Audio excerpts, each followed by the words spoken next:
for a global audience has gone just about to zero.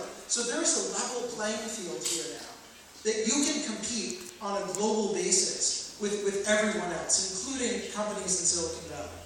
The main thing that you need to build a great company is your mind. Okay, customers help, but nobody really cares where you went to school. They care if you deliver amazing experiences, moving experiences to people. I mean, how many people here know where Skype is based? Sweden. Well, their main development team is actually in Tallinn, Estonia. I'm also not going to show you where Estonia is on a Mercator transverse projection map. The company was incorporated in Luxembourg, and now it's owned by some old software company in an obscure suburb of Seattle. So the point is, nobody really cares where you are. I mean, it's beautiful here in Valdivia, but in a sense, it doesn't matter. It could be Kentucky, it could be southern Chile, it could be Estonia. Like, nobody cares. What people care about is that you produce great software. You produce software that moves people. You produce games that are really fun and exciting and visual, right? That's what matters.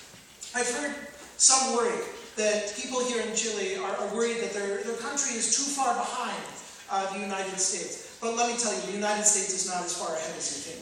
It took 120 days for my business to get a reliable internet connection. It cost thousands and thousands of dollars, right? It's really a pain in the ass. I pay more than $150 per month for my cell service, and still almost every call drops involuntarily. Actually, here's a really fun little secret of Silicon Valley. The place with the most successful venture capitalists, there's this one little circle, this one little street, and there's basically no cellular reception right there. So you can imagine how many companies have gone and built this big elaborate pitch where they're going to go and demonstrate on their cell phones their cool technology, and they get there to this nerve center, right? The people making $100 million investments in mobile technology, and they can't get to the internet from their phone. So America is not as far ahead as you think. I mean, we were on a boat partying last night, and somebody brought the internet with us. on a boat down a river in Valdivia, and somebody on the boat was pressuring me to install an iPhone application, and I did, while I was there on a boat in Valdivia. So Chile is not behind in terms of infrastructure. You guys are playing at the same level that the U.S. is. This place is just as nerdy as San Francisco. The point is to dream, unabashedly. The point is to see the worlds of the future that you are going to make happen. Sometimes I hear people wonder, I hope I can change the world someday. Well, I have some news for you. You're changing it right now. You don't have a choice in that. You don't get to just observe life. Your presence here is changing it. Quantum physics even proves it. Even your observation produces an effect. You're making a statement. In every decision that you make, little or big, you don't know which decisions you have made are little or big. So let me give you an example of a thing that I thought was small. 4 years ago, I was asked to give a talk for a pretty small number of people in Silicon Valley about culture.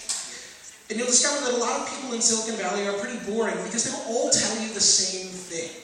That you need to help each other, you need to share your ideas, you need to get mentorship, you need to ship quickly with a minimum viable product, you need to fail all the time and pivot. There's actually a drinking game where you're supposed to take a shot whenever a speaker mentions any of these things. And if we were playing that game today, I bet we'd all be pretty drunk. So I thought it would be a small thing to give a talk in Silicon Valley, about Silicon Valley, to an audience of about 20 people. I walked into the room, and a guy was having trouble swinging the little table out from the side of his chair. And so I helped him with his chair, and we talked a little bit, and then the announcer got up front and announced that it was time for me to speak, so I jumped up front and started speaking. And it turns out that after this talk, the guy with the stuck chair came to talk with me. And he was from Mexico City, and he was really surprised that a speaker would come up to somebody in the audience who was having trouble with his chair, because this was not a common thing to do in Mexico City. So we became friends, and he invited me to come down to Mexico City to talk about the spirit of Silicon Valley. And I met a lot of brilliant, friendly, and super amazing programmers and designers down there in Mexico. They took me river rafting through the jungle. We climbed pyramids together. We talked about hacker culture. It was pretty awesome. And there was a problem with the Mexican programmers that I met, which is that they all thought they were stupid. Their sort of mental model of the world was that there were American programmers, and then there were Indian programmers, and then a few rungs, and then Mexican programmers. And I said, well, talk to me. Like, what kind of blogs are you reading?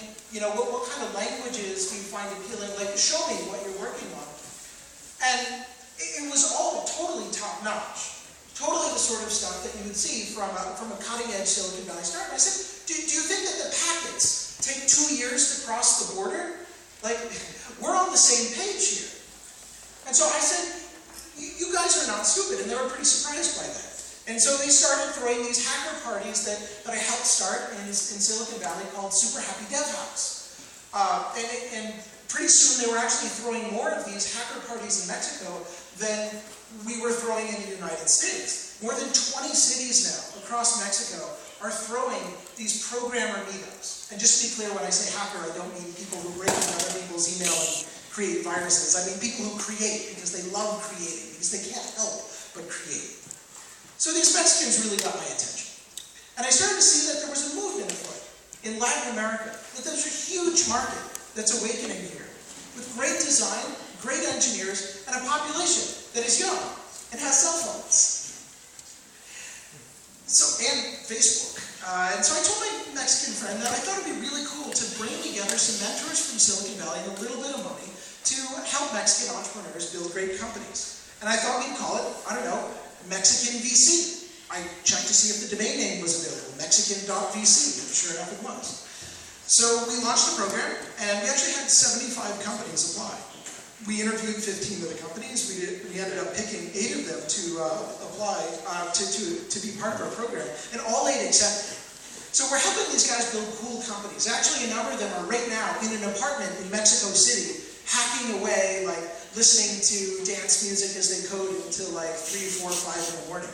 So this stuff is happening now. It's pretty exciting.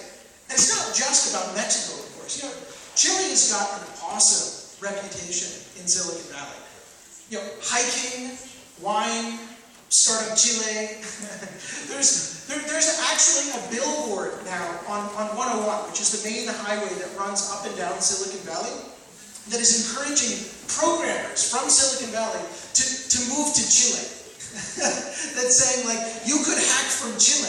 So wait, we have to think about this. Like, these are engineers who are living in Silicon Valley, who are getting paid these outrageous sums to go work for Facebook, Twitter, Zynga, etc., Google, all that. And it is pretty lovely weather up there.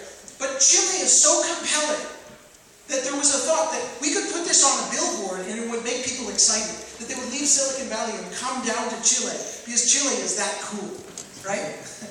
So, Chile has got a very good reputation in Silicon Valley. And it's well earned. This country is just incredibly beautiful. You guys have a lot going for you. So, here we are at the end of the conference. I see not everybody wanted to stick it all the way through. So thank you for making it through to the bitter end here. 15 of us, lucky ones, have got an 8-hour bus ride after this to Concepcion tonight. So I'll try to wrap this up. A friend was upset at me once and said, David, life is not in beta, it's happening right now. And it's true. You're in the middle of your 1.0 right now. Your life, your startup. The last panel seemed to assume that the government would be your best source of funding, because it wouldn't make sense for private investors to invest in Chilean entrepreneurs, right? To invest in Chilean startups. Well, if you set your sights too small to go and build a cute little company, that's right. Nobody should invest in a tiny idea like that. Not private investors and not the government. So the answer is straightforward. You should dream big. You should build awesome things. You'll change Chile. You'll change the world. Thank you.